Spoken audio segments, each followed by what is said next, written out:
जय हिंद, जय Bharat. Indian driver जिंदाबाद, भारत माता की जय। मेरे भाई, आज हमारे वकील साहब अपना विचार रखेंगे ड्राइवर के प्रति, क्या सोच रखते हैं अपनी 29 मांगों के बारे में, और सारी जानकारी हमारे वकील साहब मीणा जी देंगे। वकील साहब बोलिए सर जी। मेरे विचार से हिंदुस्तान को सिर्फ 3 लोग चला रहे हैं, मुख्य रूप से जो ज़मीनी स्तर पे है। सबसे पहले तो हमारे देश के जो किसान हैं, पूरी अर्थव्यवस्था किसानों के ऊपर डिपेंड करती है, नंबर 1। नंबर दूसरी चीज़, जो हमारी फ़ौज है, जो सीमा पे हमारी सुरक्षा कर रही है, और हम जिनकी बदौलत चैन की नींद सोते हैं। और तीसरे नंबर पे हमारे ड्राइवर बंधु आते हैं, जो हमारे लिए खाने पीने की चीज़ें, जो राशन की चीज़ें हैं, जो हमारी आवश्यकताओं की चीज़ें हैं, वो पूरे देश में, और पूरे मेरा मानना ये है कि पूरे देश में ही नहीं, अंतर्राष्ट्रीय स्तर पर भी, जैसे भारत और बांग्लादेश का व्यापार होता है, भारत नेपाल का व्यापार होता है, भारत पाकिस्तान का व्यापार होता है, बॉर्डर को क्रॉस करके भी ये लोग जो है हमारी आवश्यकताओं की चीज़ों को लेकर के आए। अब जैसे उदाहरण के लिए हम चीज़ देखें तो बहुत सारी हमारी आवश्यकताओं की चीज़ों की पूर्ति ड्राइवर बंधु ही करते हैं।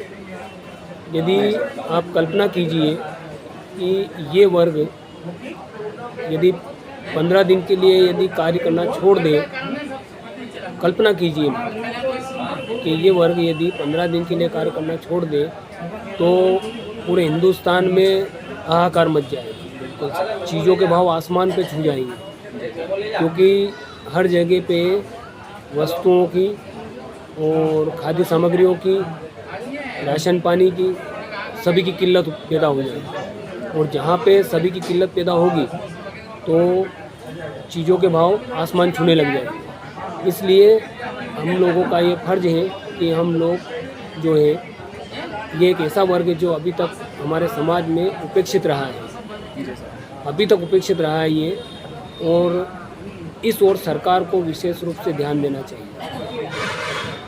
अरे चलो सरकार है, मान लो आर्थिक रूप से मदद नहीं कर सकती, तो कम से कम इन लोगों को एक मान सम्मान का दर्जा दिलवाएं, आर्थिक सहायता इनको लोन के रूप में दी जाए, इनको इनकी आर्थिक स्थिति को मजबूत किया जाए। अब कोई भी व्यक्ति जैसे कहीं पे भी कार्य कर रहा है, किसी भी ट्रक मालिक के यहाँ कार्य कर रहा है, या कोई गवर्नमेंट के जो वाहने हैं उन पे कार्य कर रहा है, तो उसको एक स्थायी नियुक्ति प्रदान की जाए। सर, हमने जैसे 29 मांगे सरकार से रखी है, तो सर उसके बारे में ज़रा कुछ बताइए। हाँ, बिल्कुल सही है। आपकी जो 29 मांगे हैं वो बिल्कुल जायज़ है। जी सर। क्योंकि ये मांगे यदि मान ली जाती हैं तो ये वर्ग अपने आप में सक्षम हो जाएगा, और ये वर्ग सक्षम होगा तो इसका सीधा सीधा लाभ पूरे समाज को प्राप्त होगा। क्योंकि एक ड्राइवर सिर्फ अपने परिवार का भरण पोषण नहीं करता, उससे बहुत सारे परिवार जुड़े हुए रहते हैं। वो जहाँ पे भी माल की सप्लाई करता है, तो वहाँ पे जितने भी लोगों की आवश्यकताओं की पूर्ति वही करता है। ये चीज़ हमने देखी है। जी सर। तो सरकार को कम से कम कुछ योजनाएं ऐसी लागू करना चाहिए, विशेष रूप से जैसे प्रधानमंत्री जी ने आम जनता के लिए बहुत सारी योजनाएं लागू की है, घोषणाएँ की है। मैं एक एडवोकेट हूँ, तो एडवोकेट लोगों के लिए भी जो है सरकार की बहुत सारी योजनाएं हैं, और कुछ योजनाएं लागू हुई है, कुछ योजनाओं की डिमांड हम लोगों की भी है। जी सर। तो उसी प्रकार से इस वर्ग की भी जो है सारी मांगें स्वीकार की जाए। तो कम से कम मान लो पूरी मांगें स्वीकार नहीं करती है, तो आंशिक रूप से इस वर्ग की 5 से 6 मांगें ऐसी हैं कि जो सरकार को तत्काल स्वीकार करना चाहिए। सबसे पहली मांग तो ये कि एक ड्राइवर जो है अपनी जान हथेली पे लेकर के और वाहन का संचालन करता है। जी सर। वाहन का संचालन करता है, अकस्मात कोई घटना घटित हो जाती है, मान लो दुर्भाग्यवश कोई दुर्घटना हो जाती है, तो उसके परिवार को तत्काल आर्थिक सहायता प्रदान की जाए। जी सर। उस आर्थिक सहायता को हम जो है कुछ पार्ट में कुछ हिस्सों में डिवाइड कर सकते हैं। जैसे तत्काल में 2 लाख रुपए या 3 लाख रुपए उस परिवार को दे दिए जाएँ अंत्येष्टि के समय। हाँ। उसके बाद बाकी जो पैसा है वो किस्तों में दिया जाए कि महीने भर में आपको 5 लाख रुपए दे दिए जाएंगे। उनका कोई बीमा करवाया जाए, बीमा जो है स्वीकार करके और उसके परिवार वालों को दिया जाए।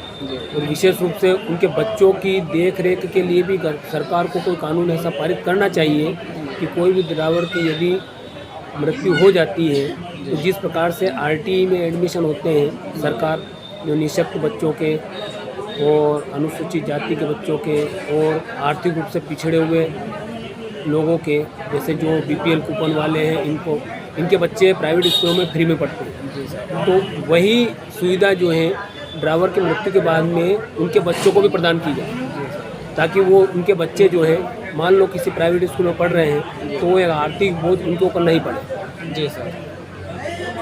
इसके अलावा जो है ड्राइवरों की और भी कुछ मांगे हैं जिनके बारे में विस्तार से तो मुझे जानकारी नहीं है, लेकिन जितनी योजनाओं की मुझे जानकारी है कि जो वो मांग कर रहे हैं कि एक मांग वो ये कर रहे हैं कि सितंबर में 1 सितंबर ड्राइवर दिवस लागू हो, तो अब इसमें तो कोई पैसा लग नहीं रहा है। जी सर। इसको तत्काल लागू कर देना चाहिए। यानी कुल मिलाकर के ड्राइवरों की आर्थिक स्थिति को मजबूत करने के साथ साथ में समाज में उनको एक अच्छा स्थान भी मिले, सरकार ऐसा कार्य करे, यही मेरी सरकार से उम्मीद है और सरकार से। और सर जैसे हमारे 55-60 साल के बाद ड्राइवर एक गाड़ी चलाने की स्थिति में नहीं रहता है, तो हमने सरकार से 10 लाख रुपए ये भी बोल रखा है सर, इस पर क्या विचार दोगे आपका? नहीं, बिल्कुल सही है, जायज़ है, क्योंकि एक उम्र के बाद में व्यक्ति ड्राइवरी करने के लिए सक्षम नहीं हो पाता। जी सर। क्योंकि उसकी शारीरिक क्षमता जो है इतनी कमज़ोर हो जाती है कि वो गाड़ी नहीं चला पाता। जी सर। अब गाड़ी नहीं चला पाता है तो ऐसी स्थिति में उसके भरण पोषण के लिए जो है वो दूसरों पे डिपेंड हो जाता है। जी सर। तो उसे सरकार एक आर्थिक सहायता दे और पेंशन भी दे। जिस प्रकार से सरकार वृद्धावस्था पेंशन चला रही है, विधवा पेंशन चला रही है, बहुत सारी पेंशन चल रही है, उसी प्रकार से ड्राइवरों के लिए भी एक विशेष रूप से एक पेंशन लागू की जाए। जी सर। उसको चाहे बड़े स्तर पर गवर्नमेंट लागू नहीं करे, कम से कम उसको छोटे स्तर पर जरूर लागू कर दे। जी सर। मेरा कहना मतलब ये है कि उसकी शुरुआत यदि एक बार हो गई तो वो फिर ऑटोमेटिकली धीरे धीरे महंगाई के हिसाब से बढ़ती रहेगी। जी सर। बाकी हमारे ऑल ड्राइवर कल्याण संघ भारत संगठन पूरे 35 राज्यों में चल रहा है, कश्मीर से लेकर कन्याकुमारी तक। सर उस पर और क्या विचार देंगे आपका?